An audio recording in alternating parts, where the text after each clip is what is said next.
mahakasika ny raharaha ambohy malaza nentina natao famotorana teny amin'ny section de recherche criminelle fiadanana tamin'iny andron'io malomaraina iny feno hasina fa ny reniny kosa dia efa natao garde à vue amin'izao fotoana izao ka ny pitsopitsony mahakasika an'izay ny fakafakaina amintsika atao anatin'ity vidéo ity ka manasa antsika rehetra anaraka an'ity vidéo ity hatramin'ny farany azadino ny milaiky ny vidéo antsika ary tsara voatrany ny miabone amin'ny chaîne antsika mba ahafahanareo manaraka tsy tapaka ny vidéo zay lefa nahito isan'andro tsy ampendrela moa isika fa avy hatrany tonga de vavany ndao ary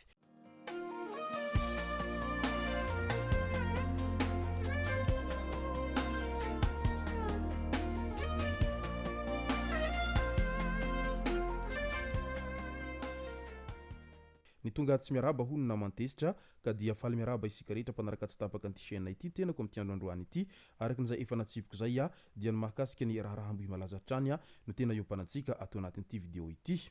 Ministera ny fahasalamam-bahoaka handraisana fanapahan-kevitra ireo mpiasa ny fahasalamana izay tsy manana ny fitsipitran-tena amin'ny mahampitsabo azy. Handray fanapahan-kevitra manoloana ireo mpiasa ny fahasalamana izay tsy manana izay fitsipitran-tena izay ny ministera ny fahasalamam-bahoaka satria mantsy maro ny fitarainana voaray izay ataon'ireo olona hatrany amin'ny CSBD sy ny hatrany amin'ny hôpitaly ary hatrany anaty birao rehetrany izay elefan'izy ireo eny amin'ny ministera ny fahasalamam-bahoaka raha ny nambarany ministra Randriamanantany Gélard Velo tamin'iny androny omaly iny. Misy tompon'andraikitra maneho fihetsika tsy voafehy manoloana ny voina misy ankehitriny izay lasa manamaivana ny fahorin'olona. Tokony ananana ny fahaizana mahatsapa ny zavatra iainan'olona matoa miditra ho mpiasa ny fahasalamana ho hiatrany ny nambarany. Hisy arak'izany ny fandraisana fepetra na eo anivon'ny fiben'ny ministera ny fahasalamam-bahoaka na ny any amin'ireo ratsa mandraika rehetra izay misahana an'izany resaka fahasalamam-bahoaka izany hatrany. Ao anatin' izany fandraisana andraikitra izany hatrany nandrisa ny filan-kevitra sy dinidinika izay nataon'izy ireo dia nesorina tamin'ny toerany ny docteur Manuela.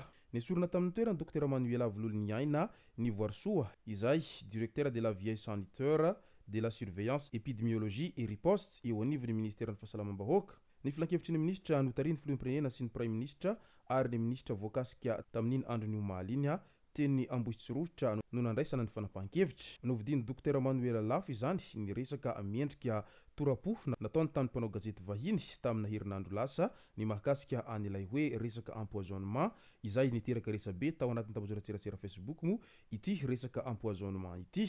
Mba dinivo kely marina nie tsapa tokoa fa maika hahafantatra ny tohiny vaovao ny olona.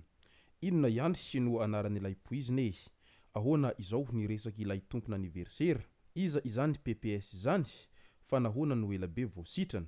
Io ny fanontaniana izay apetraky ny mpanara-baovao amin'izao ankehitriny izao. Maika fantatra, lina te halala avy eo misy vaovao hafa misongadina indray dia adinodino ny teo aloha. Oka isika tsy hanadino mihitsy ny zavatra mitranga ary taky hatrany ny voahany tena marina hoy ny olona akaiky ny lasibatra iray tamin'ny sakafo namon'olona teny ambohy malaza teny. Nanohy ny laza hoe moa ve mba azontsika sary an-tsaina ny hoe ianao maharary tsy afaka mihetsika, tsy afaka miteny, tsy mahatsiaro tena. Mba sendra tahitra kely ianao dia maharefa maty ny namanao maromaro sy ny mpiraitam-po aminao. Tena mafy hoy izany hoe mandevin-janaka roa be izao ka izany no antony tokony hijoroana hitakina ny mangarahara sy ny marina mahakasika an'ity raharaha teny ambohy malaza ity. Tazana teny amin'ny brigade de recherche criminelle fiadanana Irakolona tamin'iny androny omaly ariva iny.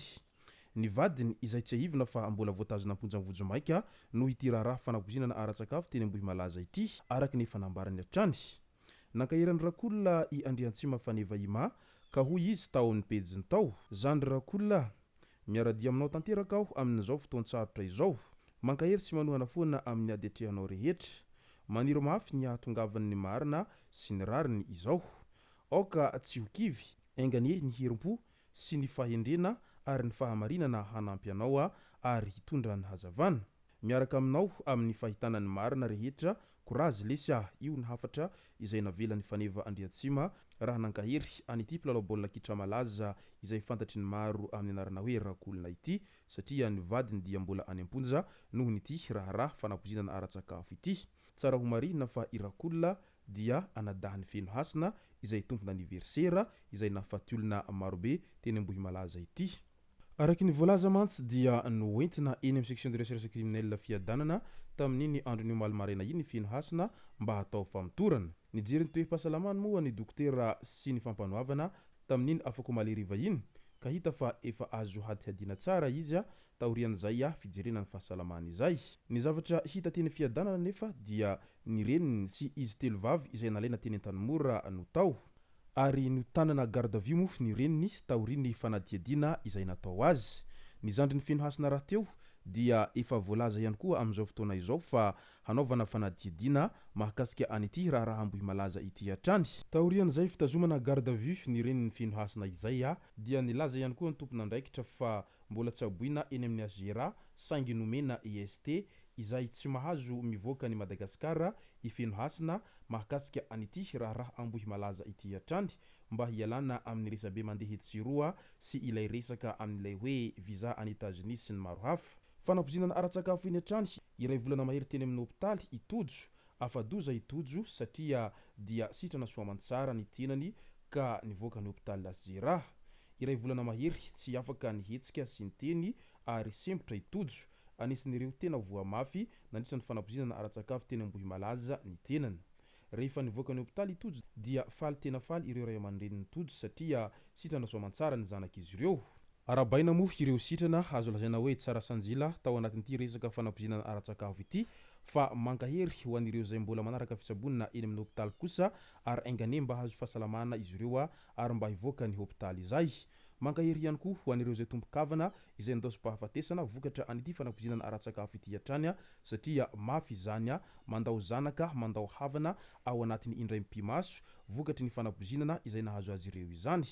Ary mankahery ihany koa ho an'ireo izay voasaringotra rehetra amin'ity raharaha ity aingane mba hivoaka ny tena marina ary aingane ihany koa mba ireo tena izay tompon'andraikitra tao anatin'ity resaka fanapozinana ity no hidoboka amponja sy ho tazomina aoriny fanadihadiana sy ny fitsarana izay ho atao an'ireo voasaringotra sy voarory rehetra tao anatin'ity resaka fanapozinana ara-tsakafo ity ary aingane ihany koa mba ho atao fanadihadiana farakin'izay hentsitra sy tena lalina ifeno hasina izay tompona aniversera mahakasika an'ity raharaha ambohy malaza ity hatrany mba hivoahany izay tena marina izay. Izay no masaka azonarozy tao anatin'ity video ity tompoko lasy tompoko vavy misaotra antsika rehetra nanaraka an'ity video ity hatramin'ny farany. Azadino ny milaiky ny video antsika ary tsarovy hatrany ny miabone amin'ny chaîne antsika mba ahafahanareo manaraka tsy tapaka ny video zay lefa nety isan'andro. Tompoko lasy tompoko vavy mankasitraka dia mirary soa.